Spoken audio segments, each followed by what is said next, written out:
Right, so I'm going to be fairly quickly because I have a plane to catch. I'm really sorry. My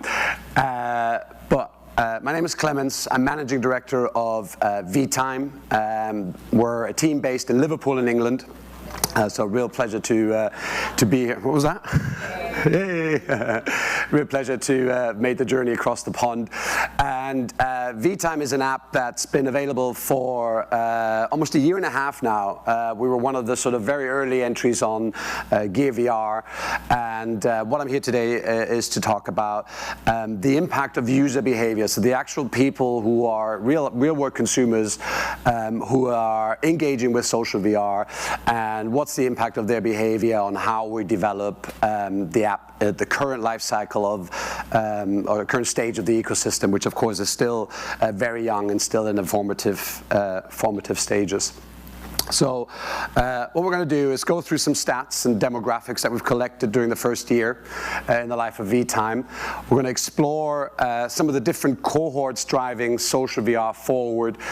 Clearly we're getting to a point now where through various means in technology and analysis we can start seeing real segments of user behavior that we can define and give a label, if you like, which really helps us as developers understand more about the population of the app and the users, rather than just sort of building things and features and contents on gut feeling, based on gut feeling alone.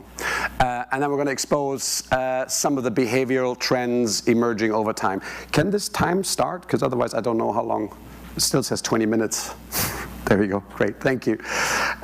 So just to start, I thought I'd show you a quick trailer. This is giving you a sense of all the various bits and pieces that are in vTime today. You can download it, and I'll be back after this short message.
So slightly jerky playback that, but yeah, so the footage was taken from the PC version, but the mobile VR version doesn't actually look that much different, I think, which is an important thing to point out. So some facts and figures. So vTime is now available on 5 different VR formats. It is a free app, but we launched first on Gear VR in December 15.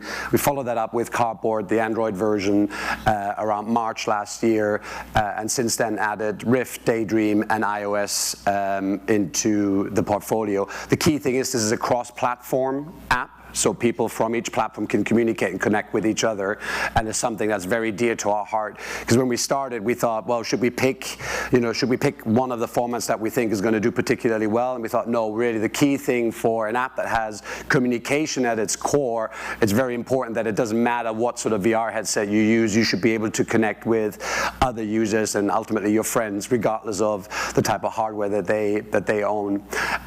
We have optional controller support. So of course, we support the touch. So if you have a fully fledged Rift system and the touch controllers, you get fully articulated hands and everything.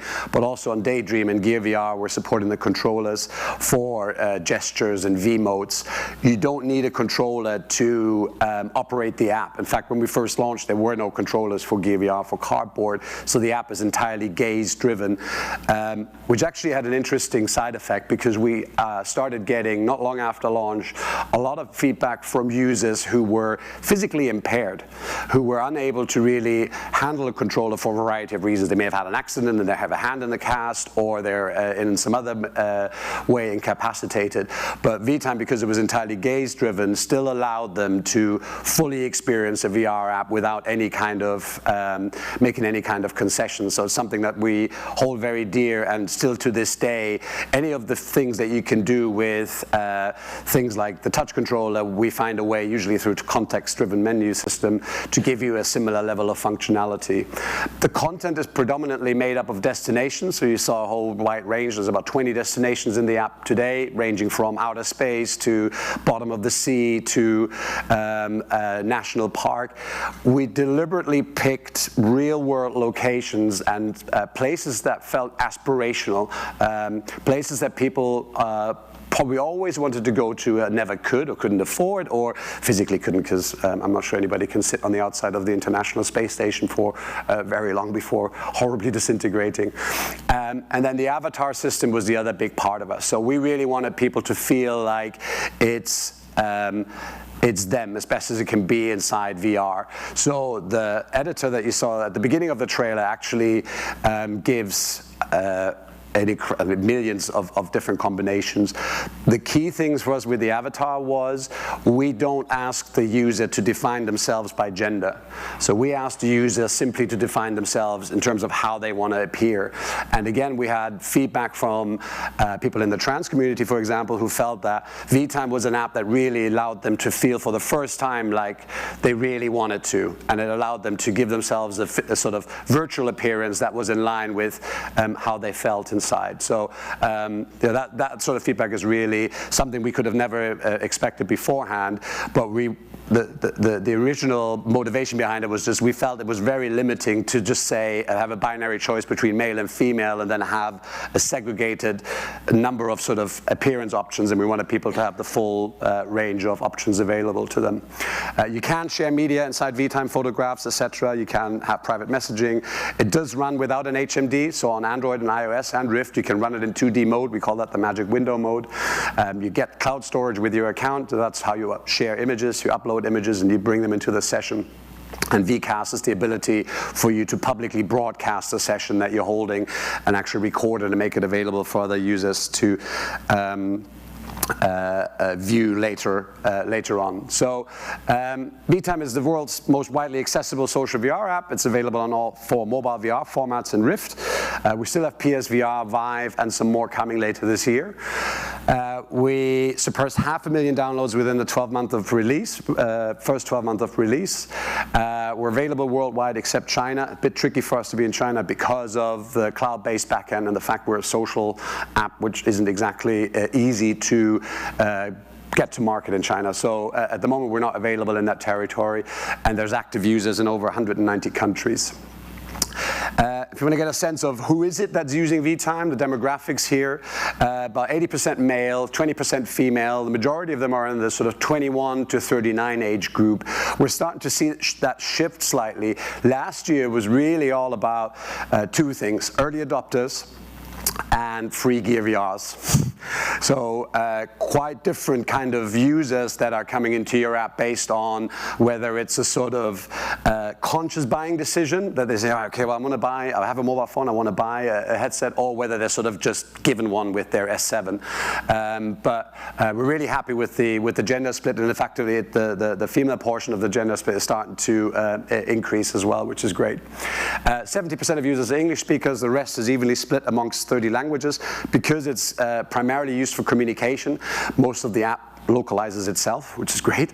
But in terms of the top 6 countries for all downloads, so across all the different formats, we have the US, UK, India, Germany, Russia, and France. And to break that down a little bit more, to give you a sense of how that differs between the different formats. We've broken it down here by the iOS version on the left and Cardboard, which is the Android version, Daydream, Gear VR, and Oculus. And you can get a sense of some really, obviously USA and UK, they account for the biggest part of our audience, regardless of format. But then you're starting to see some really interesting variations. Canada making, obviously regular appearances, Germany does, but India, Saudi Arabia, and Turkey are really territories where we're a little bit surprised, and partly because culturally we weren't sure how people would come to embrace the app, but it turns out they do, almost regardless of where people are from. So I talked a little bit about avatar customization. I'm going to show a quick video of something we did actually with Oculus, because Oculus obviously have avatars at a platform level. So we wanted people to sort of seamlessly move with their Oculus avatar into vTime. And a feature that we launched earlier this year was, so you come into the app with your Oculus avatar, and we do an automatic sort of transformation into your vTime avatar based on the assets that you've used to create your Oculus avatar.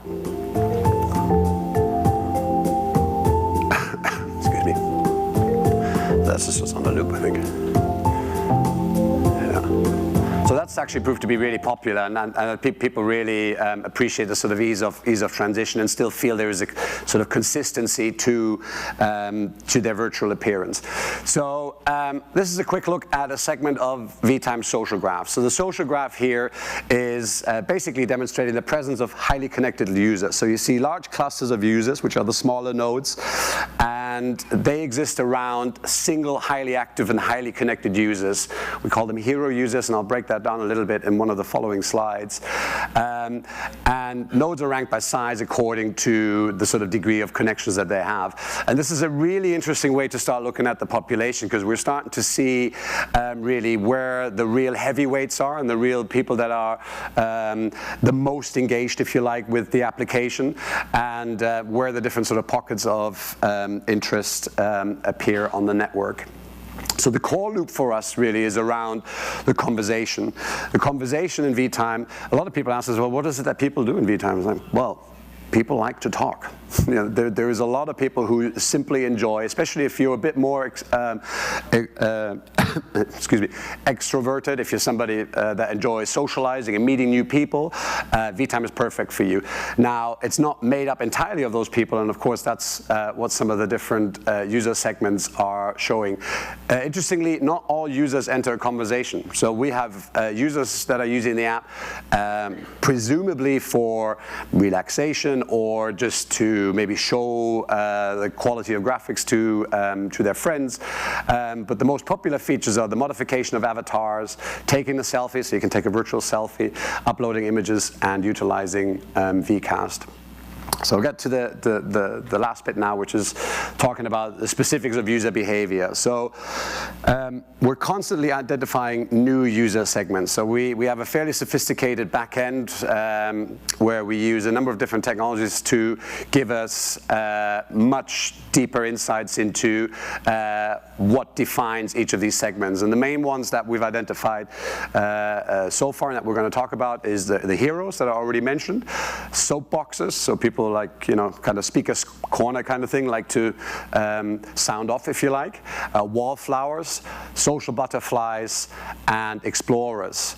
And having these segments and being able to identify users based on their behavior allows us to use matchmaking algorithms, not unlike something you would find in an online game where people are matched based on their skill level, to improve a user's vTime experience. So if we can assure that you're a new user that has just joined into vTime and you're looking to enter a conversation, if we pair you with a hero user, the chances are your first experience of vTime is going to be a good one, which is what we want, especially when you consider that at this point in time, a sort of social network based entirely on organic growth, because there isn't really, if your own circle of friends, very few people are also going to have a VR headset. So you're not really going to use it to interact with people you know in the real world. And so things like the matchmaking algorithm is an important part of that. So hero users, like I said, often long-standing members of the vTime population. They're always very quick to test out new features. I mean, they're the first ones to post about the fact that an update has come out. We've updated the app about 25 times since we've launched. And if anything, we're really set a pace early on where we thought we just want to keep adding and trying out different things. So about 25 updates in. So there was a lot of new features for people to try out. High levels of engagement and highly connected and frequently in conversation. How do they influence development? Well, like I already mentioned, pairing heroes with new users ensures a great first experience, and we also recruit them into beta testing for a unique perspective from a hardcore user point of view. The Soapboxer has an above average session count, has high levels of conversational engagement, often fails to make friends, and has the potential to become a troll. So really what they need to do is they need to be handled quite carefully, because what you want them to be is encouragement for positive behavior.